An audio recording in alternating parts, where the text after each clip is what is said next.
Assalamualaikum warahmatullahi wabarakatuh. Perkenalkan, nama saya Istia Nabila Aulia, NPM 100102162, Prodi Hukum Ekonomi Syariah, Universitas Islam Bandung, Angkatan 2016. Pada kesempatan ini saya akan menjelaskan hasil dari penelitian saya yang berjudul Analisis Etika Bisnis Islam dalam Menangani Nasabah Kredit Macet, Studi Kasus Aplikasi Pinjaman Online Realia Syariah. Seiring berkembang teknologi menjadi kesempatan besar bagi perusahaan yang bergerak dalam bidang bisnis, khususnya pinjaman maupun pembiayaan. Pinjaman maupun pembiayaan kini sudah dapat dilakukan melalui aplikasi yang sudah ditawarkan oleh lembaga keuangan. Dengan banyak orang yang melakukan pinjaman ataupun pembiayaan, tidak jarang banyak dari nasabahnya mengalami kemacetan dalam pengembalian dana. Pada aplikasi Relian Syariah terdapat nasabahnya mengalami kemacetan dalam pengembalian dana. Langkah yang dilakukan oleh aplikasi Relian Syariah yaitu mulai memperingatkan nasabahnya melalui pesan, telepon, hingga menanyakan kepada keluarga dan kerabatnya. Selain itu, margin aplikasi tersebut sangat menyesakan sehingga banyak dari nasabahnya tidak dapat melunasi. Adapun tujuan rumusan masalahnya itu untuk mengetahui bagaimana etika bisnis Islam dalam penagihannya. Yang kedua, untuk mengetahui bagaimana praktik di lapangan dalam penagihan pinjaman oleh aplikasi Relian Syariah. Kemudian yang terakhir, untuk mengetahui analisis etika bisnis Islam terkait pelaksanaan penagihan kredit macet di aplikasi Relian Syariah. Metodologi penelitian. Jenis penelitian ini dalam deskriptif kualitatif. Subjek penelitian ini adalah aplikasi Relian Syariah. Sumber data primer yang diambil langsung dari hasil wawancara. Kemudian data sekunder dari buku maupun jurnal atau catatan terkait judul penelitian. Teknik pengumpulan data observasi dengan mengamati langsung ke lapangan, wawancara kepada nasabah aplikasi atau debitur. Teknik analisis datanya, peneliti menggunakan teknik analisis interaktif. Hasil dan pembahasannya. Etika bisnis Islam terkait pinjaman yaitu pertama, rukun dan syarat. Rukun dan syaratnya itu oleh kreditur dan debitur. Kreditur, pinjaman pertama diberikan sesuai dengan kebutuhan nasabah, yaitu limitnya rendah. Kemudian, kreditur harus bersedia memberikan penangguhan waktu kepada debitur. Jika peminjam tidak dapat membayar kembali, ketika peminjam tidak mampu membayar, peminjam harus melepaskannya.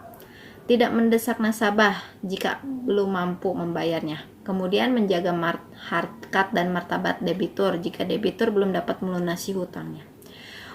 Untuk debitur, meminjam sesuai dengan kebutuhan, sesuai kemampuan untuk membayarnya. Transaksi dilakukan di depan 3 saksi.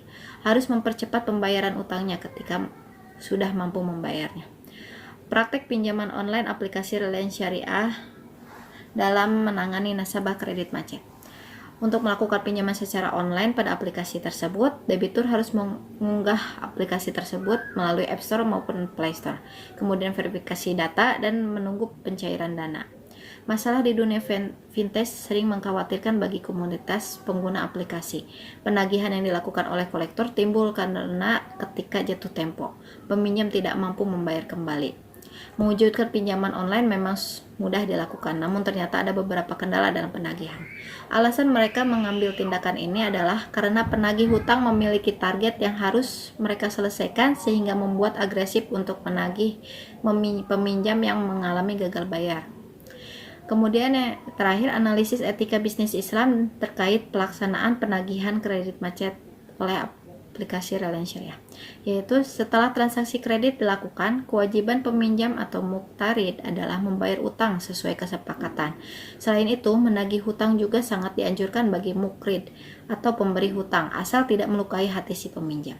Berdasarkan hasil wawancara dengan pengguna aplikasi Relian Syariah, sebagian besar dari mereka terjebak dalam proses angsuran karena faktor tidak sengaja dari debiturnya. Sebagian besar lainnya disebabkan oleh faktor kesengajaan. Hal ini terjadi karena tujuan pinjaman tidak sesuai dengan kenyataan.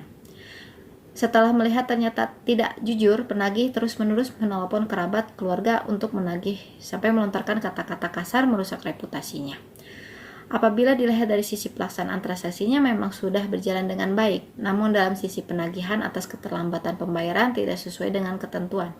Kasus ini tidak hanya berfokus kepada kegagalan kolektor Relian Syariah, tetapi nasabah peminjam mengalami gagal bayar juga menjadi salah satu indikator yang menyebabkan kolektor tersebut melakukan penagihan seperti demikian. Untuk slide terakhir, kesimpulan. Kesimpulan dari etika bisnis Islam penagihan pinjaman yaitu pertama, memberikan penangguhan. Apabila terdapat peminjam dalam kesulitan, maka berilah tangguhan waktu sampai dirinya menjumpai kelonggaran untuk melunasinya. Kedua, lemah lembut. Bersikap lemah lembut baik sesudah transaksi maupun sebelum transaksi. Menjaga martabat dan kemuliaan manusia, yaitu tidak mencela dan mengolok-oloknya, mempermalukannya dan mengumbar aibnya. Kemudian dalam praktek pinjaman online pada aplikasi di lapangannya, yaitu tidak memberi penangguhan. Debt collector tidak memberi penangguhan pada saat menagih hutangnya. Kemudian tidak menagih dengan mudah dan ramah, tidak bersikap baik semena-mena sehingga membuat nasabah merasa jengkel dan marah. Kemudian tidak menjaga martabat manusia, yaitu mengolok-ngoloknya dan mengejeknya, bahkan mengumbar aibnya. Kemudian yang terakhir, untuk pelaksanaan penagihan kredit macet dalam etika bisnis Islam tidak menjaga martabat, yaitu tidak sesuai dengan prinsip etika bisnis Islam, yaitu tidak memenuhi perjanjian dengan membocorkan data debitur dan mengumbar aib debitur. Padahal seharusnya seorang kreditur harus bisa menjaga martabat dan kemuliaan manusia. Tidak menagih dengan mudah dan ramah. Pada saat jatuh tempo, kreditur memberikan pesan kepada debitur, menagih pinjaman harus dilakukan dengan kata-kata yang baik, ramah, dan sopan, sekalipun nasabah tersebut sulit untuk membayarnya. Cukup sekian dari saya, kurang lebihnya mohon maaf. Wassalamualaikum warahmatullahi wabarakatuh.